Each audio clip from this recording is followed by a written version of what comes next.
I'd like to know, are you really ready for some super dynamite soul? And thank you, because now it's start time.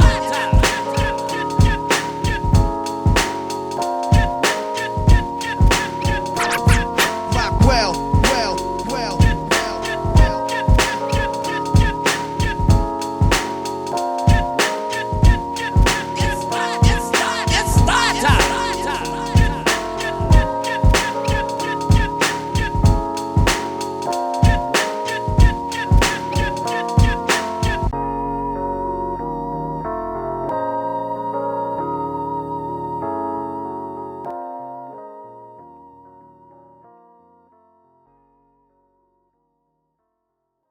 This is DJ Rockwell, the nation's #1 DJ. Today's show is special to me for many, many reasons. My guest this evening on the Rockwell Radio Show is a man that needs no introduction at all in the Nation of Islam.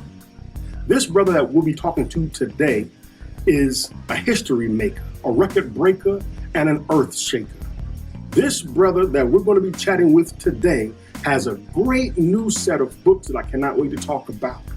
This brother, even though that I only have 60 minutes, it's impossible to cover all of his accomplishments. It's impossible to cover all of his works. It's impossible to cover all that he has done for our great nation of Islam and for his and our teacher, the Honorable Minister Louis Farrakhan. He is a father, husband, brother, teacher, regional minister, and a former supreme captain of this great nation of Islam. Please welcome to the Rockwell Radio Show for the first time, Student Minister Abdul Sharrieff Muhammad. Assalamu alaikum, sir. I am so glad to have you with us today. My honor. Thank you so very much, and your staff, for allowing me the opportunity. We only have 60 minutes, and I'm going to try not to go over. My team is going to help me to try to stay on point somewhat. Okay, so if it's okay with you, I'm going to dive right in with why we're here. Yes, sir. To talk about some of your great works, your great books. And I want to begin with some of the obvious questions here. We are seated in this new, beautiful facility called the Ark. Let's start there. What is the Ark? The Ark is a symbol of Black Wall Street, if I can say it that way. Yes, sir. We have 10 businesses in here under one roof, and we wanted to put them in here in unity. So when you come in, you can come in one place and get just about everything you needed in your personal life. Yes, sir. You can get it right here. So that's what we really wanted to do. And the main thing we're doing, I'm trying to make the Honorable Minister Louis Farrakhan word bond. Everything he's asked us to do, I try to make it flesh, because the scriptures say, mere belief count for nothing. That's right. Unless carried into practice. And that's what we're striving to do.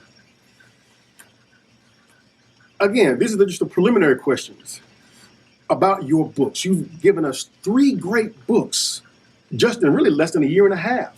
You've given us The Great Ambassador of Love, A Soldier's Journey with the Honorable Minister Louis Farrakhan, A Soldier in the Movement of Christ, and Down is Not Out, which is your most recent offering. So we all know that timing is everything. These 3 books were all released, as I just said, in the last year and a half. Why did you decide that now, Brother Minister, was the time to give these testimonies to the world? Because the Honorable Farrakhan did a series of the time and what must be done. Well, the time and what must be done is now for me to tell the story. Yes, sir. So what I know of and from the Honorable Minister Louis Farrakhan. Yes, sir. Yes, The sir. timing is right. That's why. Okay. Last preliminary question, Brother Minister. We hear people say all the time that my life is an open book. But in this case, after reading your books, you really mean that. Because in these books, you were extremely transparent and share experiences that are very personal. Why? Because I want the community, especially men, to know that if you read my book, to see that Islam is real. Come on. And it's transforming. If it can change me for what I used to do, Yes, sir. it can change anybody. So I want the brothers that read in the prisons, because I get letters from the brothers in the prisons, Yes, sir. brothers in the streets, and the brothers in the suites, I want them to know that Islam, under the leadership of Honorable Minister Louis Farrakhan, can transform any human being and to strive them to begin to become a God. Yes, sir. That's real. Come on. Yes, sir. And Yes, when sir. we say that the fruit is the best, the fruit is the best. Mean that. That's the fruit of Islam. They're the best. I put them up against any human being on the planet Come on. that come up under this teaching of Honorable Louis Farrakhan. Yes, sir. Yes, sir. And I want them to read it, study it, and then ask questions. Mm. Let's jump in. We got the prelims out the way, so let's move forward. And let me just give you an example, or just an itinerary of how this interview will go. We're going to talk about 3 segments. I noticed there's 3 themes that runs through both books. The books that we'll focus on, of course, will be the latter 2. The Soldier in the Movement of Christ and Down is Not Out, your most recent book. There are 3 themes I noticed that run through each book: faith, pain, and love. We're going to break this interview down into 3 segments, and our questions will focus on each of those 3 items. We'll start with the first segment, which will focus on faith. I want to begin with a personal testimony, something that happened between you and I that you may not remember, but I'll never forget it because it changed my life. One day, I had lost my bank job, and I was making pretty fair money, and I don't even need to tell this story. And it was you and I in the office, and you, as you always do, come up and with your cheery and powerful spirit, Brother Vaughn, how you doing? And I was down. I was really down because I had just bought all this stuff, furnished my house with all this stuff, and I lost my source to pay for it, and I was destroyed and didn't know how I was going to go forward. So, in a moment of honesty, I told that to you. And you just looked at me and you smiled and said these words: "Ye of little faith," and you walked away. And you left me like that. That's not an answer I wanted. But I literally worked it out. I worked it. It came together. But I never forgot that moment because in my mind, I was going to pieces. Like, how was I going to solve these problems? But you just said, no faith. So here's why I brought that up. We talk a lot about faith, but what does faith look like in action? I tell you what, that's an excellent question. I can answer that. I'll give you an example. You was at the crossroads. Then you said you lost your job and you really didn't know what the future was going to bring. Well, just imagine, quote unquote, being Supreme Captain of Nation Islam and losing that post. And then in the book I wrote, I can't put that on a resume. Right. Right. Former Supreme Captain, who will I be? And at that moment, I was at a crossroads. Because now I'm saying, what am I going to do? Man, I mean, your life flashed in front of you in the valley of the decision. I'm saying, man, I got family, I got bills, responsibility. I said, wow. So I got by myself. And I talked to God. I'm talking about I really talked to Allah. Because I had nobody at that moment to talk to. Come on. Yes, sir. Yes, sir. And then I had to pull on faith. Now, all that I was taught now, face to face, right now. You mean tell me you're going to give up, you're going to break down, go get drugs, you're going to smoke, you're going to drink, what you going to do? You still got the responsibility regardless. And I said, I think in the book also you can say, I asked the question. Because Honorable Louis Farrakhan told us, we have a right to question God. Right. But just be respectful. And I looked around and I said, God, you got to answer me. I don't know where else to turn. And I left Chicago. And I went to my home, Brunswick, Georgia. I told you I live so far back in the woods, you have to pump daylight back there. Right. So I went home and I walked down a dirt road by myself. And that's why I love Yolanda Adams to this day. Her book, her song, God, she said, God, you got to talk to me today. Mm-mm. So it was just God and I talking. We had a conversation.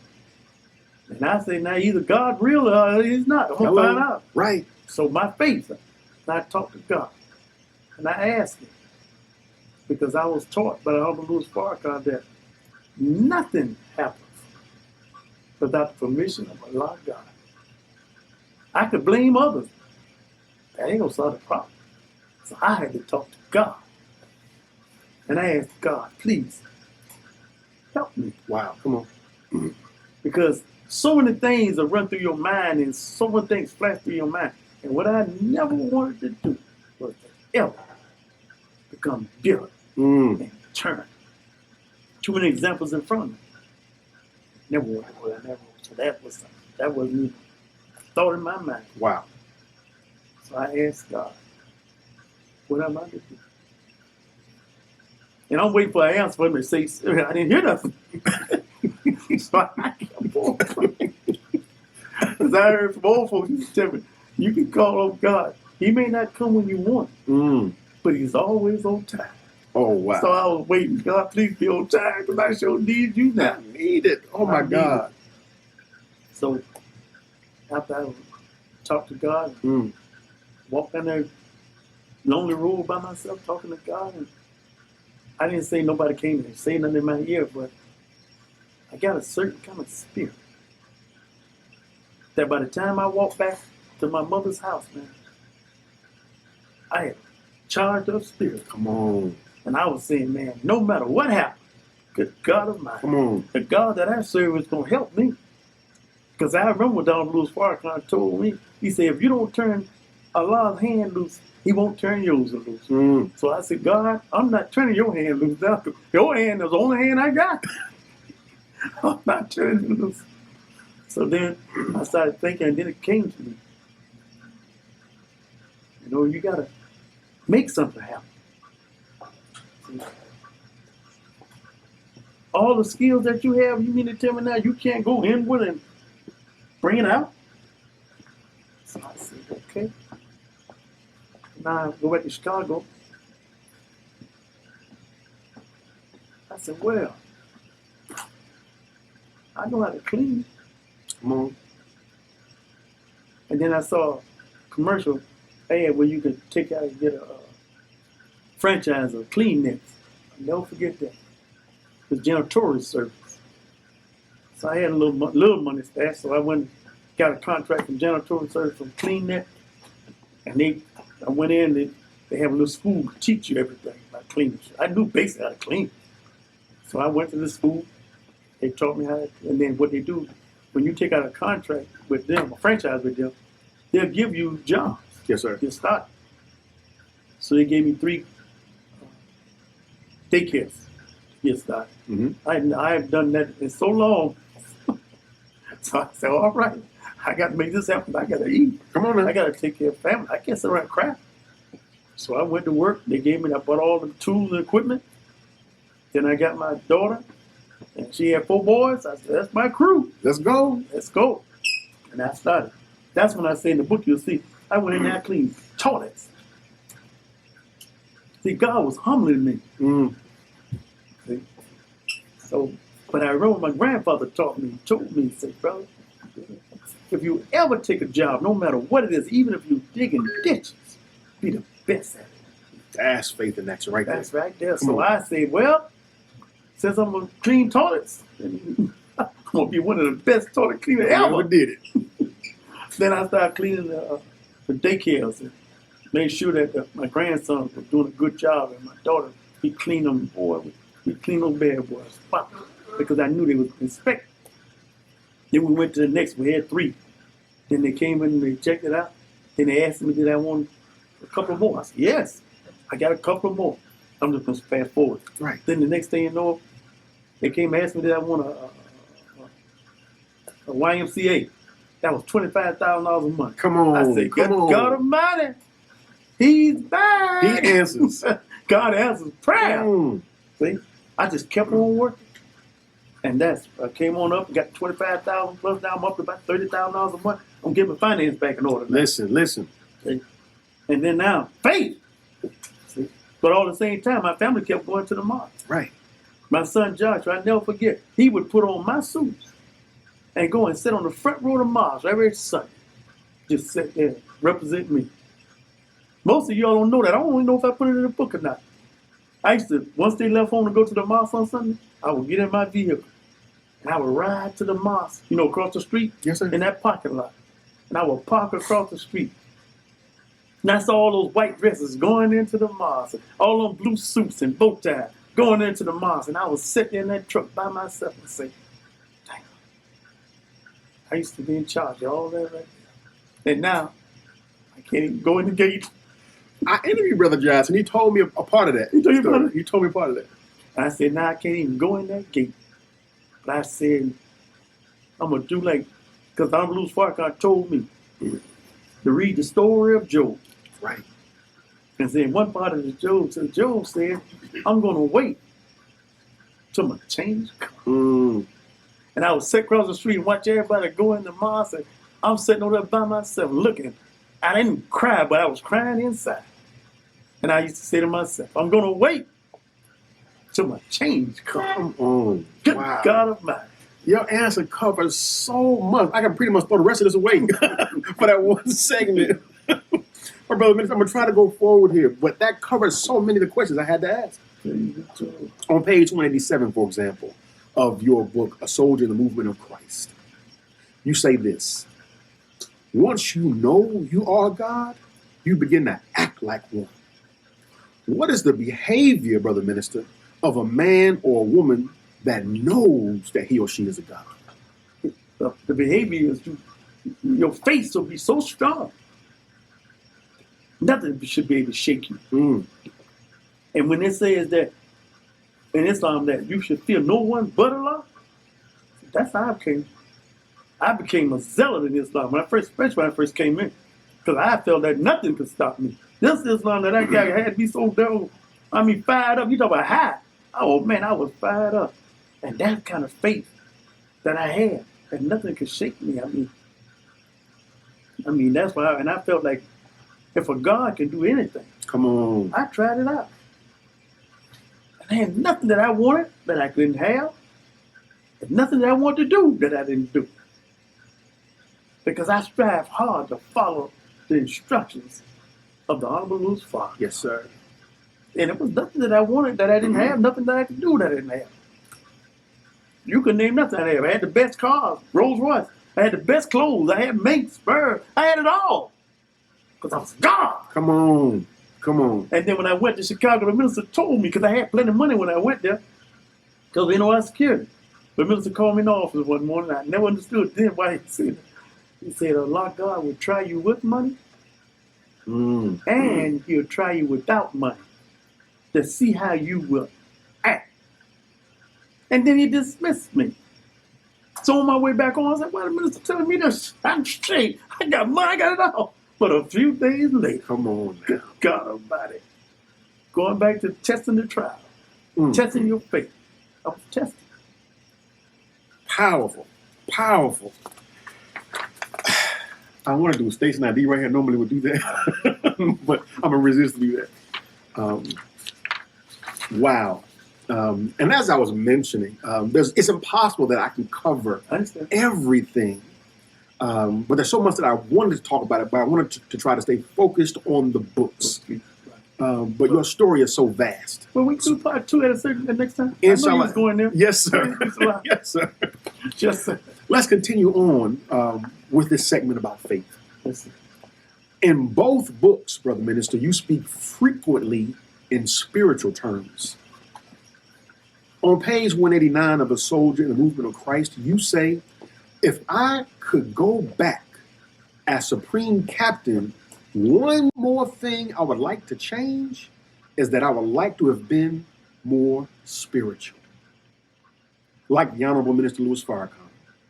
I only say this, you speaking, I only say this because as I look back, there were a lot of casualties And I could have helped save a lot more if I were a lot more spiritual. Can you expand on that thought a little bit more about what you meant by that?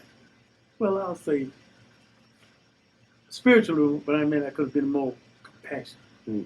I was a little, if I could use this word, a little cold. Because when you're in the driver's seat, sometimes that's like dad and mom in the house. Mm-hmm. Mama could be compassionate and all that. Daddy got to say, hey, boy, look, take the trash out. Mama can say, will you please take the trash out? Right. And, so that's why they attach to mama more than daddy sometimes. Because daddy's the disciplinary. Mm. I was the disciplinary. See? But I could have been a little more balanced. Mm. So that's one of the reasons why I said I think Allah, He humbled me. Yes, sir. Because the minister told me, you could get drunk with the power now. Mm. That's a lot of power to have. And you can somewhat get a little, although you try to be humble, but sometimes you get a little carried away. Yes, sir. So I'm quite sure Allah, He has a way of humbling everybody. How about it?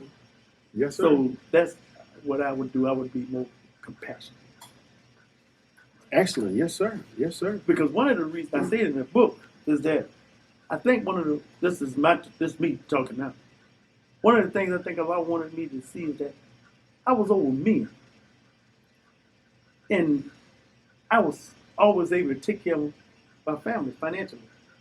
But I was over men, a lot of the men wasn't able to take care of their family. Right. And maybe I could have been a little more compassionate in that area. Yes, sir. So He put me in that situation. Mm. Now, I'm sitting there, I don't know how I'm going to take care of my family. So I can get a chance to see what it's like on the other side now. Knowing you're capable, but now you don't quite have the finance to take care of your family. How you going to act? And how do you want somebody to talk to you? Listen. See? So I learned by on-the-job training. Now God put me on the other side. So I can feel what the other brothers was feeling. Right. So now if I get the opportunity to go back, I'll be balanced more. Mm. So I'll be more compassionate with a brother that may not have a job or has the capability and just need someone to help him. Yes, sir. Yes, sir. So I learned all that by the grace of God. Wow. In your latest book, your new book, you make the mention of the song. You referred to it just a moment ago. The Yolanda Adams song, Open My Heart. Big Dave, see, run a little bit of that for him.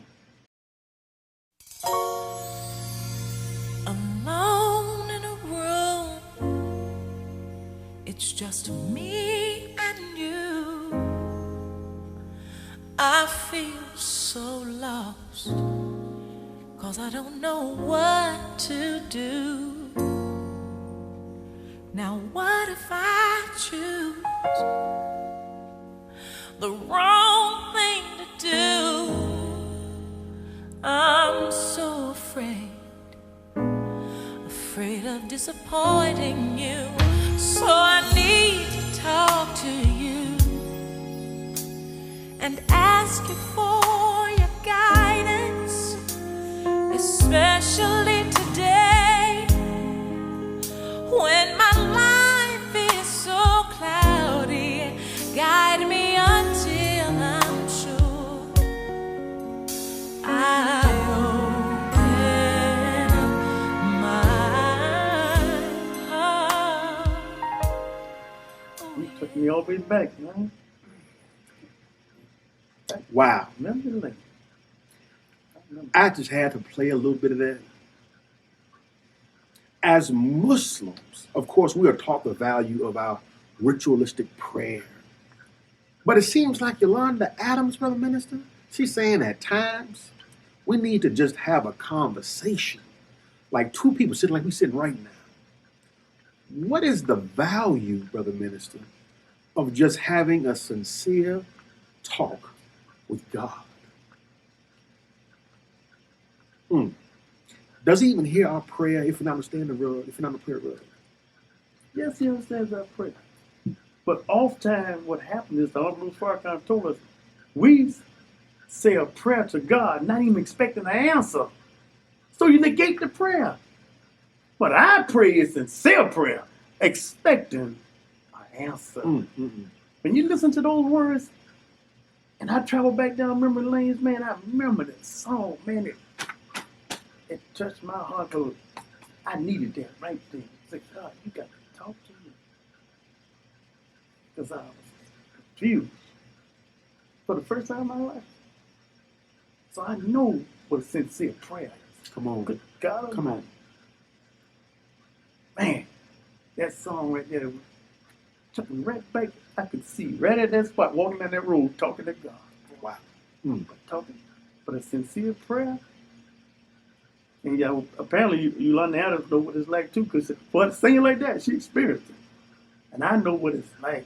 And that's why I can tell brothers, man, no matter what you're going through, that's what's the down and out. Down is not out. Right. It's mainly dealing with, no matter what we're going through in life, do not give up. Do not. I don't care who you are, whoever is listening. I don't care what you're going through in life. Don't you ever give up. Because to God, Master Farrakhan Muhammad, now what name you call him back? Come on. You hold on to his hand, and he will help you through the darkest hour if you don't give up. That's why when your faith is tested, hold strong. I don't care who you are. Hold strong. See, Honorable Louis Farrakhan is our example, man. Come on. Right. Just to look at it, give me strength. I watch him, man. And I remember all his words like a library. Give me little pointers. I remember what he said. He's the one that told me, he said, brother, down is not out. Right. Down is preparation for up. And then dismiss me. Just like that. Good God. And he kept on 3 different times. Did you read the story of Job? First time I didn't. I just read a little. He said, go back and read it. And I said, something in there you want me to learn. Yes, sir. Mm-hmm. I went back and I read it. But I'm going to wait for my change to come. Good God Almighty. Wow. So you got to be patient. And he taught me, he said, you got to be patient and long-suffering if you want to deal with our people. I said, good God Almighty. You know, we don't like no doggone long-suffering. And we're not patient. But in order to help our people, we'll have to learn how to master that. Oh, we're going to get into that in the next segment. Oh, my God. We're going to conclude this segment with one more question, Brother Minister. I want to conclude the faith segment with a quote from your new book, which struck me as profound. On page 80, you say, the biggest problem, and again, you already touched this a moment ago, the biggest problem is that people pray to God not expecting him to answer. You said these words, I pray to Allah expecting an answer, and then you said, and I get it. Please share with us a time in closing that Allah answered your prayer so specifically as scared you. This guy. Well, one of the main things he answered my prayer was when I had to take care of my responsibilities financially. And you don't know where your bread coming from. And then you always got a door open in the back now that you can always go that door. And when you meet, now look, man, hey man, but I always, hey, it's calling me. It's calling me.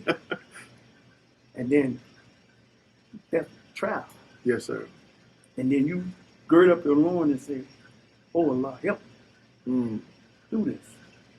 And then a few days later, something come through and help you know that's God. And that's strengthening your faith even more. Dang, I prayed and I answered, all right. I've always heard about it. I was taught about it, now it's reality. Right. So keep on praying. But get up and go to work, though. You can't pray and wait for no spook God. I got up and went to work. God answered my prayer, but I had to go to work, though. Yes, sir. That's what strengthened me, and my faith was more strengthened during that time than ever. Because I had to call on to God, and he answered.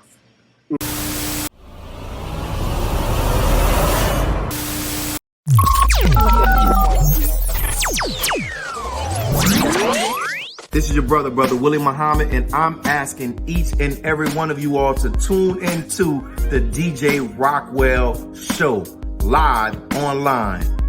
Peace. Peace. This is your sister Aisha, the mental resurrectionist, hailing out of Baltimore, Maryland. Listen, whenever I'm online, I always tune into the Rockwell Radio Show. It's that hype. It's that dopeness. And you should tune in too. Peace to my brothers David and DJ Rockwell for holding it down, locking it down, giving us those sounds. Love y'all. Peace. Assalamu alaikum. I'm Sister Latasha Muhammad, and when I'm online, I rock with the Rockwell Radio Show.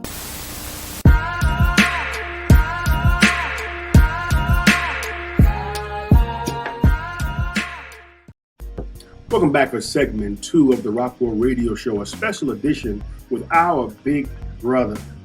40 years in the Nation of Islam, 9 years served as our beloved Supreme Captain, and now, how many years as our Southern Regional Minister? 16. 16 years as the Student Southern Regional Minister here in the Southern Region. Please welcome back Student Minister Abdul Sharrieff Muhammad to the Rockwell Radio Show.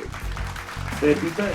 Big brother, this next segment is going to be a rough. This one that I titled Pain. Some people don't like to deal with the pain. And what I've known about you over these last several years, you don't run from the pain at all.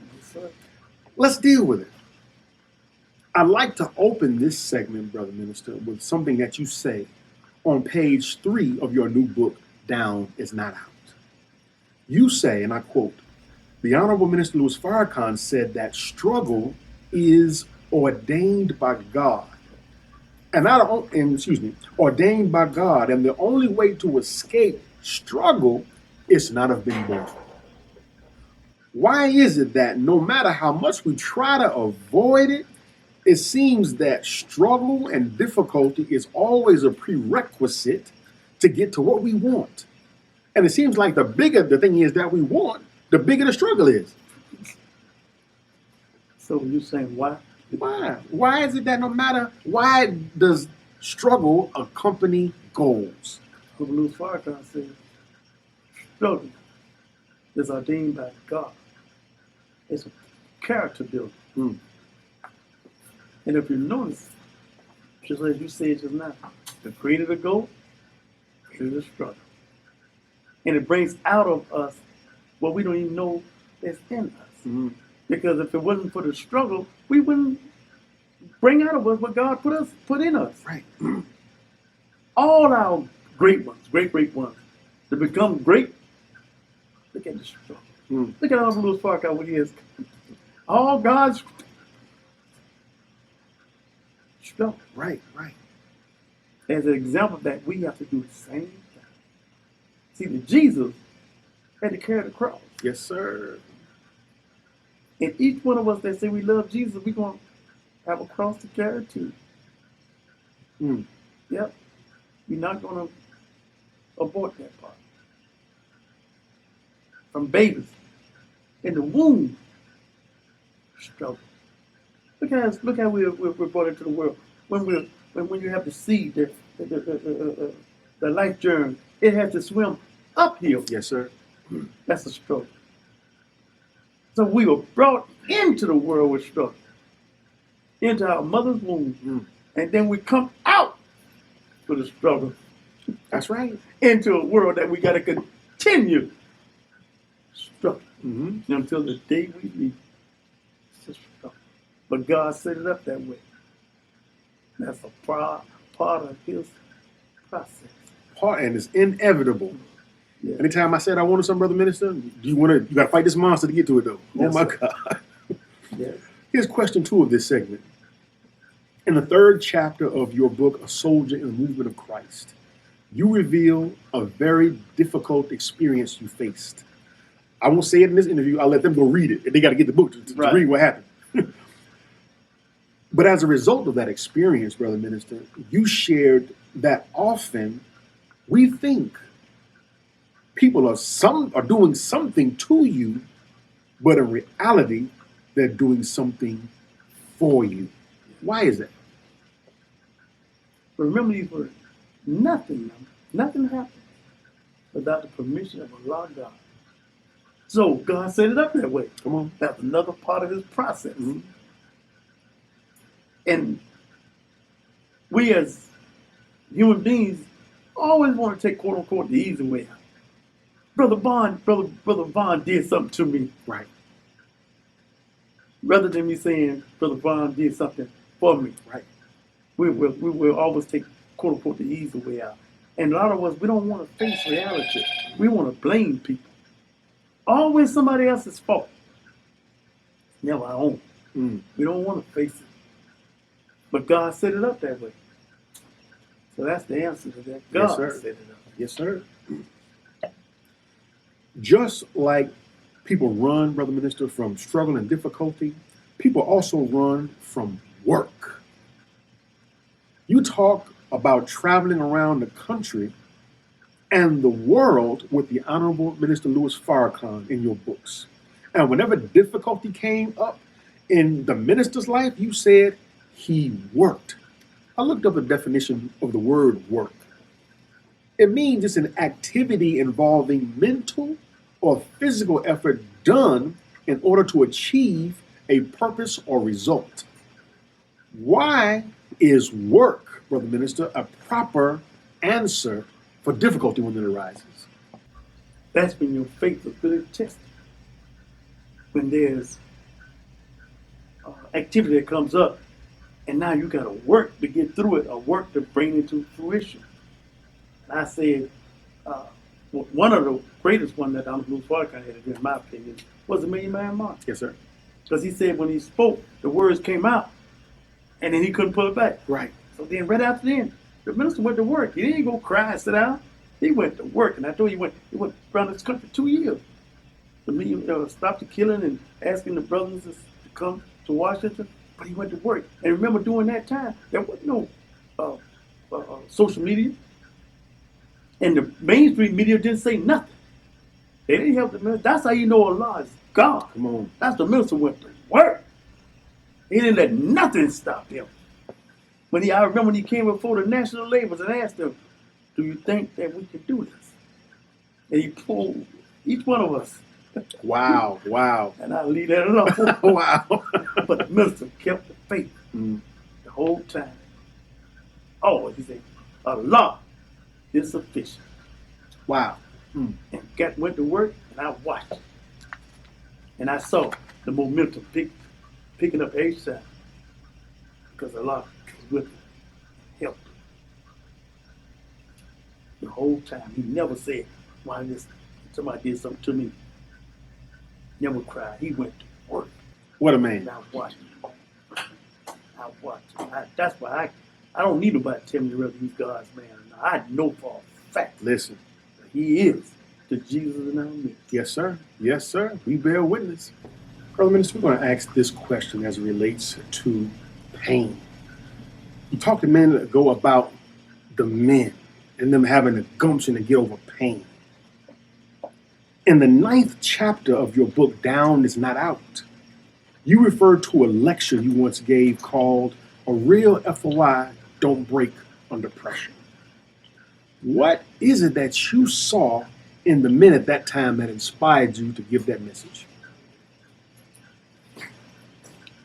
Because if I recall correctly, we were driving, if I recall, we were driving hard. And I saw, in my words, some of the men breaking, crying. 100 people get killed, they were breaking. Man, I said, man, look at that FOI don't break under pressure. Come on. So, that, if I recall, watching the men getting reports around the country, men crying about driving with the paper. Not crying, Brother Minister. They was crying, man. Not necessarily physically, yes, but sir. crying about driving. I just turned it up. Come on. And that's when I told him, a real man, a real FOI don't break under pressure. And you don't. You find out what the pressure is, and let's come up to it. Let's solve whatever problem is, man. Stop punking out, man. Right. Fruit is the best. I drove the men to live up to it. And by the grace of God, they did. That's right. But if we didn't drive them, they wouldn't have reached the goal. Honorable Louis Farrakhan told me, he said, when you drive men, or drive people to whatever goal you may set, he said they're going to be kicking and hollering all the way. He said when they get there, he said, guess what they're going to say? Look what we did. Listen. Look what we did. So that's how I did with the men. I drove. And that's why we reached those goals that we reached. Drove. And that's what needs to be done now. Drive. You gotta have a driver, man. And that's why the minister called me driver, man. Because I would drive. To reach the goal by the grace of God. Let me ask a question that's not on the list. Did you ever have a problem with that title, being a driver man? Oh, no, sir. Because it was true. It was true. I drove. Minister said he wants something. I made it happen by the grace of God. Come on. And that's to the same day, the same way. He said he wants something. I got anything to do with it. We're going to bring it. We're going to get it. We're going to get it by the grace of God. Yes, sir. Yes, sir. And that's what real men do. They don't sit around and cry. Fruit is the best.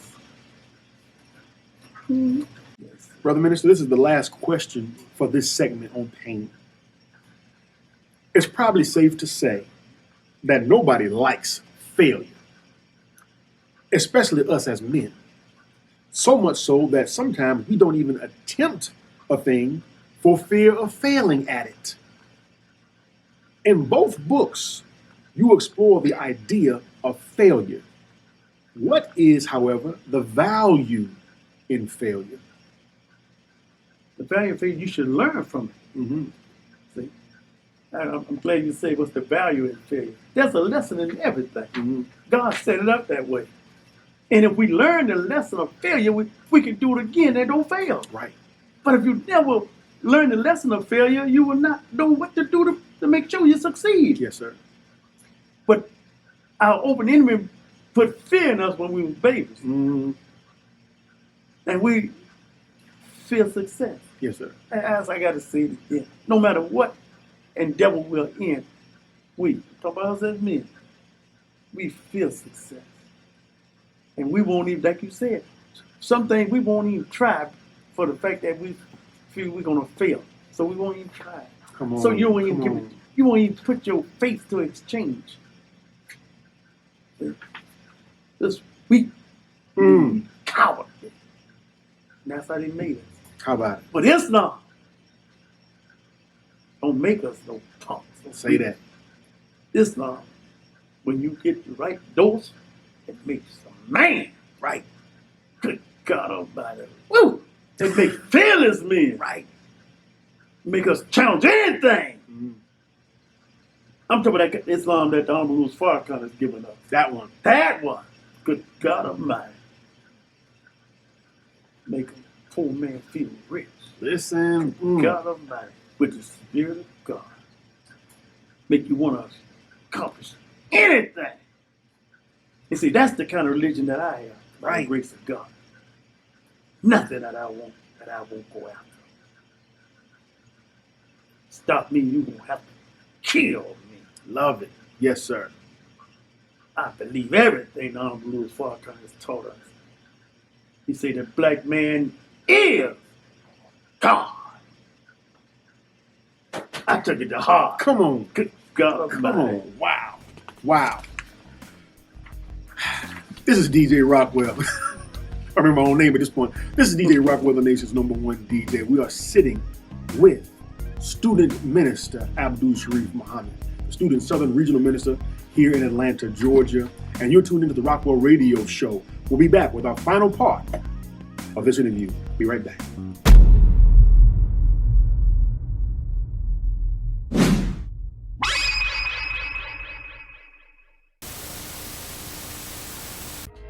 Worldwide, 24 hours a day, 7 days a week. Download the Final Call Radio app and take us everywhere. On your phone, on your computer, on your tablet, on Instagram, Facebook, and Twitter. You can also log on to finalcall.com and click the Listen Live button or finalcallradio.com. Final Call Radio, the official official voice of the Honorable Minister Louis Farrakhan and the Nation of Islam. Welcome back to the Rockwell Radio Show.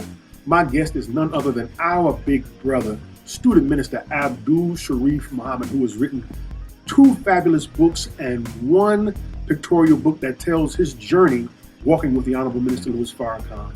Again, these books are must-read books. I've had the pleasure to read them all and have been so profoundly moved that I had to seek out an audience for Brother Minister Sharrieff to get this interview, and by God's grace, he's here with us. Welcome back for the last segment, Brother Minister Sharrieff. Thank you again for everybody. Glad to be here. This last segment is going to be about love. For this segment, Brother Minister, I'd like to start off with something that you say in the 24th chapter of A Soldier in the Movement of Christ. You say, and I quote, "I don't care if people get angry reading this book. I'm here to tell the story of true love. A story of true love about a black man, the minister, that another black man, you, admires and truly loves. If anyone, Brother Minister Sharrieff, can testify about the love of the Honorable Minister Louis Farrakhan, it'd have to be you. What have you learned about what love truly is by observing the Honorable Minister Louis Farrakhan?" Excellent question. I would say the true love of Honorable Louis Farrakhan is written in the scripture when it says, "Take a curse and give back a blessing." Yes, sir. Lord, that's something I'm still striving with. Come on, that's right. But I watched the Honorable Louis Farrakhan with the Reverend Jesse Jackson, Marion Barry, and a lot of the political leaders to watch the Honorable Louis Farrakhan go into their cities. And they welcome him before he get there. And then all of a sudden, they have to leave town when he arrives. Right. Something come up and they can't come to the vineyard for him. And I watched the Honorable Louis Farrakhan. You go back and look at the tape when he get to the vineyard. I would like to thank Mayor so-and-so for the invite to come to the city. He lift them up. He never say nothing negative. Right. They would be done, ran out of town somewhere scared to be on the same platform with the minister. But because he loved them deep and they hate him. He demonstrated that in his daily life. And I watch him do it all over this country, man, with brothers and sisters that had misused him and abused him. And he took the curse. Love. And gave back the blessing. From nothing but love. So that song, the Five Hearts you sang, that's a true song. Come on. I got nothing but But love for you, baby. Honorable Louis Farrakhan got nothing but love for us. Wow. And our people. That's real. Let's ask this question. I can't count how many times I've heard you teach about love from the perspective, the way of the perspective of the way a father should have love for their children. In the first chapter of Soldier in the Movement of Christ, you say this: "I loved my father dearly, and I knew that he loved me too. He never said the words, 'I love you,' but he demonstrated in how he treated my brothers and me." I would say this to all the fathers out there. Tell your children that you love them. Actually say the words every day, end quote. Why is it hard, Brother Minister, for fathers to literally say the words, "I love you," to their own children? And what is the positive impact when the children hear their father say it? The hard part is because after generation, we was made that way. And we became so cold that we never said the words because we was angry. I'm talking about forefathers coming up. And then they passed that on generation after generation. So if you go check in your family, check out the generation. When did you hear the male in your family start singing that? Come on. And just by every black family, you check it out. You never heard really your father say it. Right. He demonstrated it in ways, but he never said that in his mouth. Mm. And then it got up to the point where even when the male and the female got together, and the female would say, "Do you love me?" And our reply would be, "Oh, girl, you know I love you." Right. But we wouldn't say it. Mm-hmm. We find it difficult because we never was taught that. And I said in my mind, I said, I want to be one of the avenues that break that generation curse up. We're going to say it to each other. And that's why when I came to the nation, I had an opportunity. I started saying it, got the brothers to start saying it. I love you, brother. Not no homosexual kind of love. Right, I'm right. talking about love. And when you find a black man that really love a black man for real, that's a dangerous man. Listen. You can't see, because right now all this drive-by and all that's going on, that's lack of love. See? Because if I love my brother, and I know you're a God, I never read where God killed God. Listen. I can't kill my brother if I love him. For real. And you can't kill me if you really love me as a brother. I'm not saying you won't have no disagreement, but I won't kill you. But the enemy knew lack of love, we would become self-killers. Mm. And that's why all over this country we kill each other quicker than anybody else. Wow. We don't love each other. That's why the word love, you go in the Quran and the Bible, you'll find love is in there. You'll find it all the way through. Yes, sir. And that's why the Honorable Louis Farrakhan demonstrates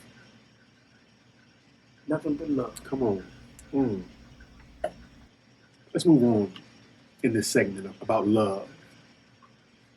In the new book, Down is Not Out, you share with us that the minister told you that you have to be able, and it didn't mean you, that you have to be able to forgive. Why is forgiveness so hard for some of us, even if they have the right to feel the way they do if they've been wronged? And is it safe to say that forgiveness is a demonstration of love? Yes, I would say yes. And that's why the Honorable Louis Farrakhan dedicated the day of the Main Man March, one of the days was dedicated of atonement. Mm. It's written, atonement is necessary because the God knew that we was going to offend. Mm. And he put it in the book that we should atone for whatever offense that we have committed. Right. So atonement is necessary for us to be able to demonstrate true love. Directly linked, forgiveness and love. Yes. Mm. Yeah. So, but we find it difficult as people to forgive. Even if they right, though. Even if they're the ones they've been offended. We hold it. Mm-hmm. And then what we really don't understand is that when we hold that, we harm ourselves. Mm. Not the person that you're angry with. They're going about their work. And you sitting there angry and holding it, and then it starts tearing yourself up. Right. High blood pressure, stress, and all that madness, and other person's going on about their business. That's why we have to learn to forgive. Let it go. Come on. Big words. Let it go. Big words. Wow. Let it go. And see what happens. That's why atonement is so important. Yes, sir. Getting towards the end of this segment, Brother Minister. It's impossible, and I've been saying this all day, it's impossible to cover everything, but I couldn't sit down and not ask this question and get into this segment of your work and your service of love. It's impossible to not mention the male and female relationship series that you started here in Atlanta, Georgia. You do it online. You make yourself available to take questions, and oftentimes, nothing is off limits. They have been hugely successful and attract believers from all over the country. In both books, you touch this subject. On page 198, you quote the minister as saying that you brought love to the nation of Islam. What compelled you to make this particular subject, the ministry of relationships, one of your focuses? because I found out that's what's missing. The divorce rate is through the roof in the Christian, in Judaism, and Islam. Somebody got to talk about it. Come on. And in Islam, I think, well, what better place to start is at home. Yes, sir. So we started dialogue. Because one of the main things in relationships that lack of is communication. We don't talk. We have so many secrets in a relationship. So that's what happens usually, the secrets. And then you get to a point where when you really want to talk, so much damage is done. Nobody want to reconcile. Right. See? So we need to talk. We need to communicate with each other. And I said, my next book that I said I was going to bring out is, why do we have so many secrets? Because every human being has a secret. Keeping that black box. That's where I'm leading to. That part. That's what I'm leading up to. The black box.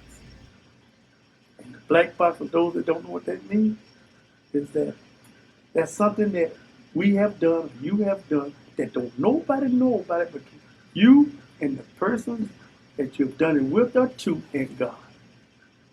And young, old, no matter what age limit, you will walk around with that secret. And you carry it. And it becomes a burden. That's why the scriptures say confession is good for the soul. You don't have to confession. You ministers say go in the closet and talk to God. Right. But you got to get it up off you. But most of us walk around with a secret. I don't know no human being on earth that don't have a secret. That's right. That's right. I don't care who they are. They got a secret that they ain't told nobody but the person they did it with or to, and God knows. So since God knows, you might want to go ahead. Spill it. Right. Beautiful answers. Yes, beautiful, beautiful answers. We're almost at the end here. And I want to close out, and we may have one more just question after this, but this is the last written question. I want to close out this particular segment talking about your beautiful wife, may Allah be pleased with her, Sister Sharrieff Muhammad. As I mentioned earlier, in your book, you are super transparent in sharing the good and the not so good and of your experiences, but you also share the valuable lessons on why you tell these stories. On page 51 of the new book, you share a lesson that your wife taught you about humility. It ended with her telling you, and I quote, and it's a little humor, you better take that Supreme Cabinet stuff up out of here. I'll let y'all read and get the whole story in the book. But about humility, please share with us, why is it that ego is the enemy of love? Ooh, what a question. Excellent question. And that's why Honorable Louis Farrakhan said to us in Chicago, the laborers, we was there one day. And he heard us at the table talking.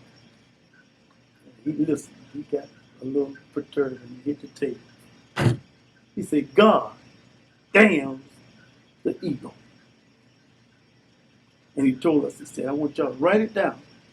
Take it back to your cities with you and put it up on the wall so you can see it every day. If you go over there now to my office, you'll see it written. I've seen it. Yes, God damn the ego. Because we have allowed our ego to destroy our family. Listen. We have allowed ego. Some men have gone to war over ego and slaughtered human beings over ego. And that's when you ask the question, why is the ego an enemy of love? Depends on the individual. How you handle it. And most of us don't handle our ego very well. Touch your sleep. How dare you? Someone's walking around with our ego in our hand. Just touch the wall, you want to fight. We got to get control of the ego. Because it can be used for good I'll use it for the bad. How about it? How about it? And the way the enemy has trained us, we use it for the bad. And that's how he controls us. He studied us closely, and he found out what button to push because of the ego. And if you know, if he says this, you get a response this way. So you know what button to push. And see, some of us, quote unquote, hot-headed, you know what button to push. Come on. And then you can control through our ego. That's why we have to get control of our ego. And then use the ego as a weapon between male and female. Because our sisters, man, they got it. You know they got it. Whoa.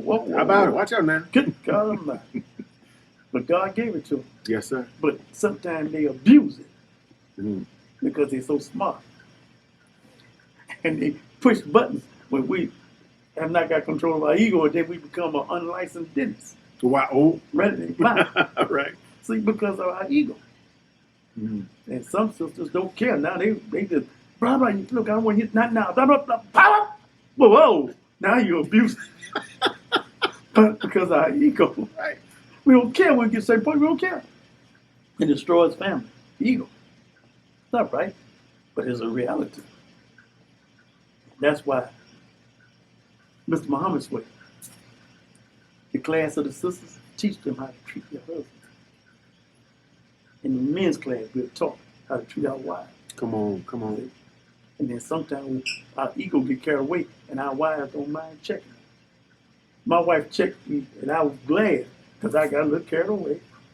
She had no problem checking me. But I learned from that. And I was humble. See? And that's why in the book, you get the book, you see, I went back out the door. I love that story. Rung the doorbell. He came over, and I came in with a different disposition. But I learned from that. See, and that's why we must get control of our ego. Wow. Beautiful example. Beautiful testimony. Brother Minister, we're at the end, but I see you've been holding this magazine. Holding on to it tight. Tell us about Rise Magazine. Rise Magazine, one of my favorites. It's a magazine. Rise Magazine, one of my favorite books. We started this. And I wanted a book that we could tell stories of black entrepreneurs that may not get an opportunity to make no other magazine or no other media outlet. But I wanted to tell our own story. Yes, sir. So any black entrepreneur that has a business, we want to put them in our magazine and expose them. We must unite our economic power. Come on. So, and I wanted to be first class. You know, this is first class. It looks great. It looks great. And Allah, God is blessing us so fast. Now we have writers all the way throughout the Caribbean. We're in Paris. We're in Africa. The magazine is going so fast. It's a little frightening. Come on. But we're rolling. And we're letting our people know in unity there is strength. And we must do for self. So Rise Magazine is just one of our ways of getting the message across, giving economic way of our entrepreneurs very reasonable price to advertise their businesses. Yes, so that people can get to know what business we have so they can advertise in the magazine. So please support us. Please support us. In closing, tell everyone where they can get not only your 3 books, the magazine. Tell us where we can all go online and place our orders. You can go to AbdulSharrieff.com. Yes, sir. AbdulSharrieff.com, and you can reach us there and get all the books. And then some. There's no order too small, and there's no order too big. So please support us. Rise Magazine, and we're rising by the grace of God. Alhamdulillah. Last question, Brother Minister. Yes, sir. The Honorable Louis Farrakhan asked you to make the nation revolve around Atlanta, Georgia. What can we do better to help make that goal a reality? One of the things that we can do better is we can unite. We must come together. And especially now, the mosque been closed almost, it's 18 months, almost 2 years. Right. Now we're coming back, and one of the themes is going to be, we got to get the house in order. So we got to ask all the soldiers, come on home now. You've been out there for almost 2 years doing whatever you want to do. Whatever you like. But now, it's time to do it Mr. Muhammad's way. Yes, sir. And we must unite and do for ourselves. And stop asking others to do for us what we can unite and do for ourselves. All right? Thank you so much for giving us of your time. Thank you, sir. Thank you for writing these 3 beautiful books. Thank you for your example. Thank you for standing up and being a security, a comforter, and someone that all of us can look at as a soldier that the Honorable Louis Farrakhan built. We thank you, and we thank you for giving us just these few moments of what it means to be an FOI that don't break. Can we get a part 2? Of course you can. Of course you can. The fruit is the best. You heard it right here. This is DJ Rockwell, the nation's #1 DJ. That's Minister Abdul Sharrieff Muhammad. This is the Rockwell Radio Show signing off. We'll see y'all next week. We out.